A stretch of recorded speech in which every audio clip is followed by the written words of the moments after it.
Binlerce yıl önce insanlığın yeniden başladığı bir yolculuğun izleri bugün hala Cudi Dağı'nın zirvesinde yaşamaya devam ediyor.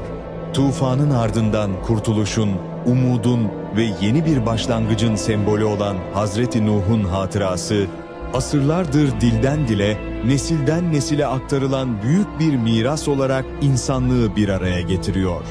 Cudi Dağı sadece bir dağ değil, İslam'ın, Hristiyanlığın ve Yahudiliğin ortak hafızasında yer eden insanlığın müşterek değerlerinden biridir.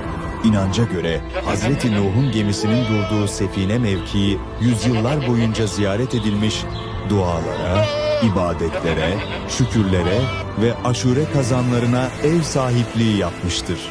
Dünyanın bilinen en kadim merasimlerinden biri olan Hazreti Nuh'u anma merasimi, uzun bir aradan sonra yeniden hayat bulmuş, her geçen yıl daha büyük bir heyecanla insanları aynı manevi iklimde buluşturmuştur. Bu yılda barışın, kardeşliğin, birlik ve beraberliğin mesajını tüm insanlığa ulaştırmak için Cudi Dağı'nda buluşuyoruz. Dualarımız bir olacak, sofralarımız bir olacak, gönüllerimiz bir olacak. Hazreti Nuh'un mirasını yaşatmak, ortak değerlerimizi gelecek nesillere taşımak ve kardeşlik bağlarımızı güçlendirmek için sizleri de bu anlamlı buluşmaya davet ediyoruz.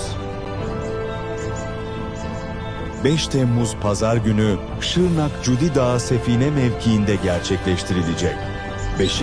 Hazreti Nuh'u anma merasiminde sizleri aramızda görmekten onur duyacağız.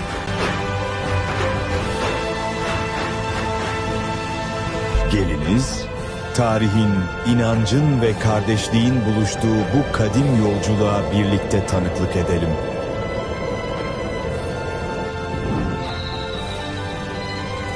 Cudi Dağı'nda buluşalım.